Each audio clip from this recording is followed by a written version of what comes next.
You know, in our times, it's easy to understand. Why do you go and learn something? Why does somebody go get a bachelor's degree or a certification, or they go into a certain technology school or whatever? People go learn something because they think it's going to bring them some return. It's valuable. Something, if they know it, their life will improve somehow. Or if they know it, they'll be able to help themselves. Well, this person doesn't see the need. He thinks he's okay. Whatever he knows is good enough for him. أَرَّآهُ اسْتَغْنَى. And he doesn't realize the consequence. He knows, no concern that he'll be returned to Allah. So Allah reminds him, إِنَّ إِلَىٰ رَبِّكَ الرُّجْعَى. No doubt it is to your master that there is the final return. And these criminals, when you talk in third person, psychologically what's called is disassociation or diffusion of responsibility. It's not talking about me, it's talking about someone else. So Allah Azza wa Jalla speaks about this person, إِنَّ الْإِنسَانَ لَيَطْغَى. The human being rebels. أَرَّآهُ اسْتَغْنَى. Does he see himself free of need? He. إِنَّ إِلَىٰ رَبِّكَ الرُّجْعَى. You will be returned only to your master. What do you think, I'm talking about someone else? See this change, this shift? So this is the only one in the surah that addresses the human being directly, but the point of it is actually al-ighra, wa tahdhir, warning, or sending shockwaves. And this is done often in the Quran. This sort of switch from the third person to the second to shock the audience. But for the most part, in the rest of the surah, the second person is addressing the messenger himself, sallallahu alaihi wasallam. So we said two passages so far. The first passage, the importance of knowledge. The second passage, what kind of person would turn this knowledge away? The third, when you don't accept this knowledge, you're ignorant. And when you're ignorant, what kind of behavior do you engage in? What kind of behavior does an ignorant person engage in? So we read, أَرَأَيْتَ الَّذِي يَنْهَى عَبْدًا إِذَا صَلَّى. Do you see the one who forbids a slave when he's about to pray? This is talking about Abu Jahl. There's pretty much ijma' on this in the ummah among the mufassirun that these ayat that are coming, that he forbade him from praying, and then the fact that Rasulullah had made dua for him. So Allah says, have you ever thought, and we talked about this last week, أَرَأَيْتَ إِن كَذَّبَ وَتَوَلَّى, even before that. So, these ayat that talk about Abu Jahl, interestingly placed right after the ayat of knowledge. Because Abu Jahl, if you know what the word Jahl means, it means ignorance.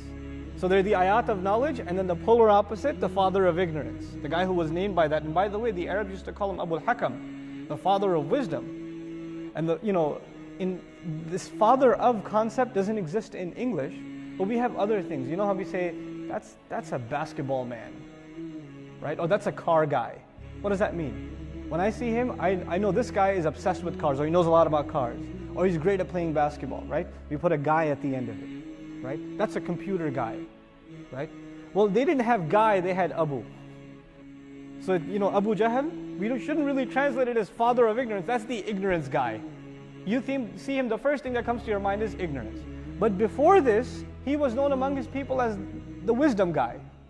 He was the guy you turn to for counsel. He was one of the smart leaders among Quraysh. But what knowledge did he reject? The knowledge Allah talks about in the beginning of Surah Al-Alaq. You reject that knowledge, you can have all the knowledge in the world, you're still what?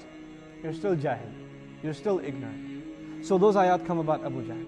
Now we come to the next part. So there are three passages so far. Knowledge, then the rejection, the reasons for the rejection of knowledge, and then the behavior that occurs because one rejects knowledge, what kind of lowly person they become. And now we come to the fourth, Allah Azza wa Jal declaring warnings against those who reject knowledge. What is the consequence of ignorant behavior? So, this guy thinks he doesn't need it, and because he doesn't need this knowledge, when he does something bad, he doesn't know the consequences of it. He doesn't realize it's going to bring him anything bad to himself. You see, we talked about how he had animal skin, the skin of a slaughtered camel placed on top, heaped on top of the Messenger sallallahu alaihi wasallam while he was in sujood. He had one of his thugs even try to choke him when he was in salah from behind. He had to be rescued a couple of times, sallallahu alaihi wasallam. So these couple of incidents, he doesn't think anything's going to happen. What's going to happen? Who's he got behind him? Who's going to protect him? So now Allah Azza wa Jal responds. And when He responds, He doesn't talk to him. There's one thing to say, if you don't stop, this will happen. And pay attention to the words. I said, if you don't stop, what person is that? That second person. But look at the ayah. Kalla, this is where we're beginning. Kalla la'in lam yantahi. No, if he himself doesn't come to an end, if he doesn't stop himself, he, not you. There are two benefits of that. Allah distances Himself from him, and we learn from these words, Allah is not talking to him. Allah is talking to the Messenger, sallallahu alaihi wasallam. He's talking to the Messenger about him. So the messenger needs to be told this. Why? Because the messenger is the one, sallallahu alaihi wasallam, who's being attacked. He's the one being attacked. And Allah comes to his defense with his words and says, if this guy doesn't stop, you'll see what's going to happen. You understand? So Allah comes to the counsel and defense of his messenger, sallallahu alaihi wasallam. Before we go on, two interesting things. You know, in the first passage of this surah, Allah Azza wa Jalla said, عَلَّمَ الْإِنسَانَ مَا لَمْ يَعْلَمْ. He taught the human being what he didn't know. We'll learn two things here. Two things that we couldn't have known. One is from the perspective of the criminal. What does the criminal need to know? A bad person. What do they need to know about Allah? They need to know that Allah is watching. A bad person needs to know that, you know, like a criminal. The biggest thing that will stop a criminal from committing the crime is the security camera. Isn't that the case? If somebody's watching, he'll stop. If there's a camera on the red light, he'll stop. If it's a criminal, the first thing that will put him in check is that someone is watching. So in the beginning, Allah said, Allah taught the human being what he couldn't have known. But what is that lesson that a criminal needs to learn? أَلَمْ يَعْلَمْ بِأَنَّ اللَّهَ يَرَى. Didn't he know that Allah watched, Allah sees? Allah is talking to Abu Jahl. Didn't he know that Allah sees? That's the knowledge he needs to have. Why? Because if he had that knowledge, even the slightest amount of that knowledge, he would not engage in the behavior that he engaged in. So for the one who is engrossed in sins, this is a very powerful lesson in the Quran here. The one who's engrossed, I mean, even among the Muslims, the one who's engrossed in sins, what is the knowledge that needs to be told to them over and over until it gets internalized? Allah is watching. Don't you know Allah is watching? Don't you know Allah is watching? You know, when you do something bad, when you do something indecent, and you say, did you realize your dad was watching you when you were doing that? Did you realize your boss was actually listening when you were cursing him?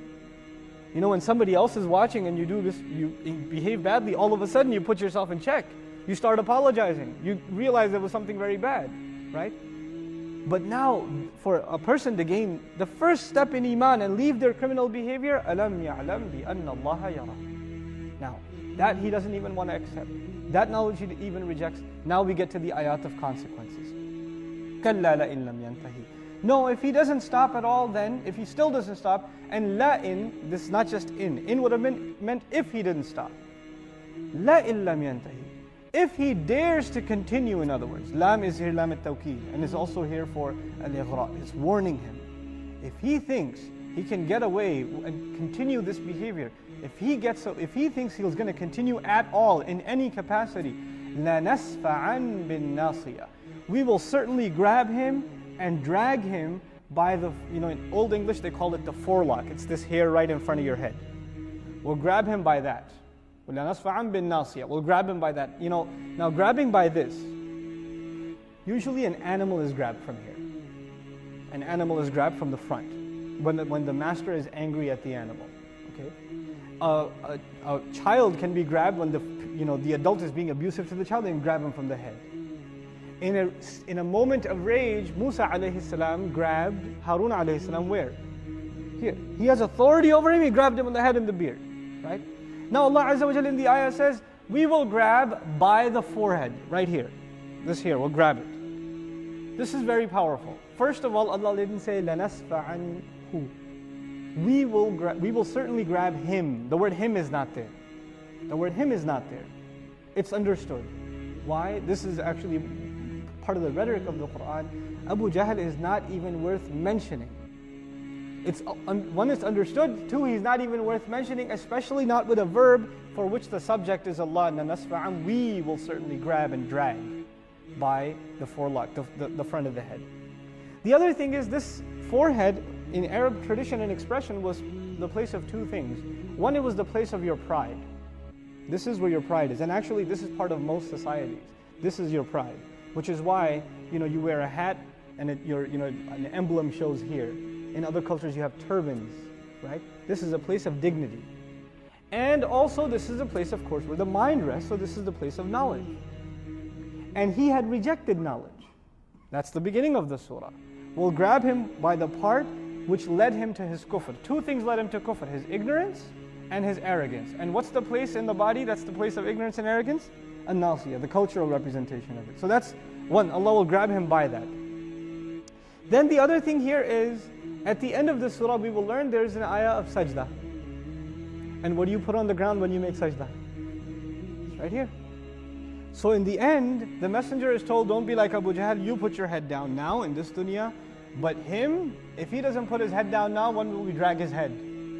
Eventually. In the end, the head will come down. Either you bring it down in this dunya, or it will be brought down in the next dunya, in the next life, in the akhirah, but it's going to come down no matter what. You will be brought to your humility. SubhanAllah. So, لَنَصْفَعًا بِالنَّاصِيَةِ وَالنُّصَاتِ لُغَةْ طَيْئِيَةِ. This is, tribe of Tay'iyah, Tay'a tribe. In their language, this word nasiya was used. قُصَاصُ الشِّعْرِ فِي مُقَدَّمِ الرَّأْسِ, the lock of hair in the front of the head. This word is also used in other places in the Quran. For example, يُعْرَفُ الْمُجْرِمُونَ بِسِيمَاهُمْ فَيُؤْخَذُ بِالنَّوَاصِي, the plural, بِالنَّوَاصِي وَالْأَقْدَامِ. Criminals will be known and recognized by their foreheads, and they will be grabbed by this front lock of hair and by their feet. So this is another place in Surah Ar-Rahman, Allah Azza wa Jalla talks about it. The other thing here is كَلَّا لَإِن لَمْ يَنْتَهِ. The first part of it is hypothetical. If he doesn't stop, if he doesn't come to, his activities don't come to an end. But the latter part is for sure. لَا نَسْفَعًا. We will definitely, lam for tawqeed, for emphasizing. Then the noon at the end, لَا نَسْفَعًا. This is noon of tawqeed also, bin-nasiyah. So this is very powerful language from Allah. If he dares to continue, then certainly there will be very sharp consequences. Now, one last meaning of safa'a. Safa'a in Arabic is to grab something and pull it so hard it starts coming out of its roots. Now think about that. What's being grabbed, and how it's being yanked, and how his face is being dragged. SubhanAllah. This is huge, huge ayat. And other places in the Quran, Allah talks about أَفَمَنْ يَمْشِي مُكِبًّا عَلَى وَجْهِهِ أَهْدَى. Is the one whose face is in the ground and he's walking like that. Is he more guided, or the one who stands straight up? And some Mufassirun understood that as the scene on the Day of Judgment. People will be being dragged by their faces, and some people will be walking upright. May Allah make us from those who walk upright on that day. Now, the last thing about this, to tie in what we talked about last week,